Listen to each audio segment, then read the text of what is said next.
started the reenactment in 1968 through the Charlie Gardner, who contacted me, and I thought he was kidding.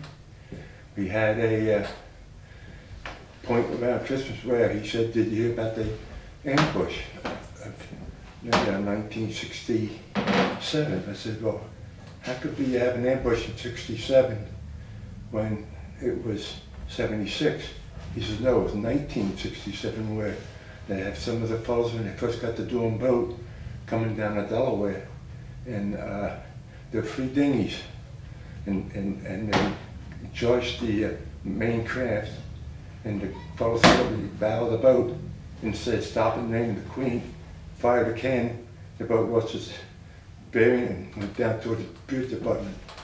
So that's how we got recruited.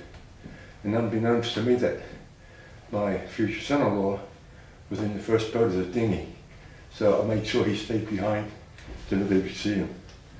And from there on, we got boat number 2, boat number 3. I've been doing it for approximately 37 years. I stopped probably 3 years ago.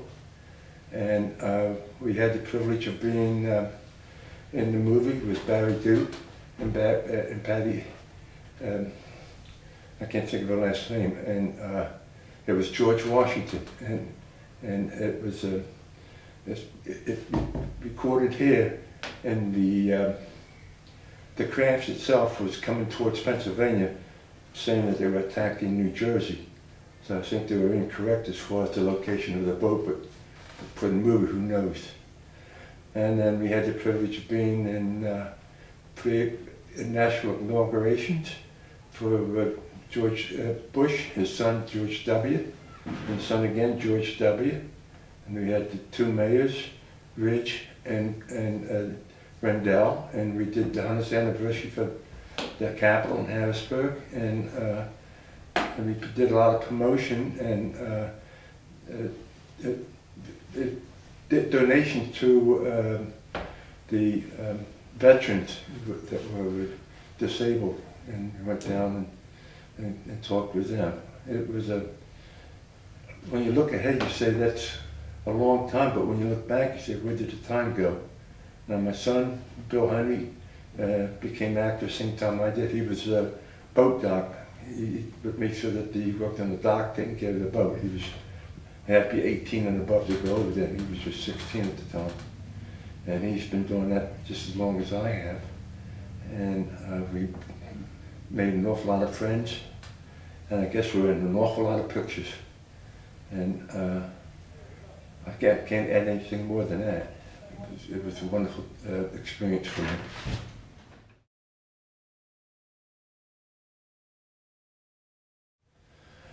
Favorite one was in the bicentennial year, and there was 2.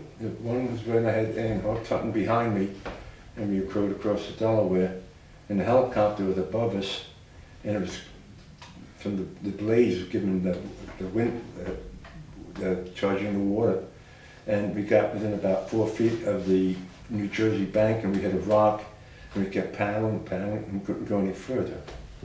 The second experience was probably the most coldest, was in 1980 when the torch carrier for Lake Placid was running across the country to go to Lake Placid, and she got on a boat and she was behind me, and we rowed, but we couldn't get completely across the river because of being frozen on both sides. I would say maybe 1/3 of the river was open, and we walked on the ice, went in that 1/3, then left off at the pier of support for the bridge.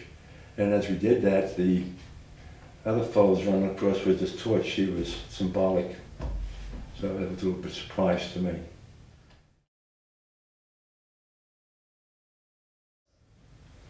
I'm dressed up as an oarsman. I played the part of port stern in boat 1. All my time being there, and I had the privilege of rowing with a lot of good rowers, Jack Kelly, and Satchel Longstress was in one year. It's to like the marbles, were supposed to be the marbles at the time. And Lanji Rinker, who was the one who coordinated the group by boat, by boat, by boat, and he made sure that everybody was designated so they had the proper partner to give the strength to go across.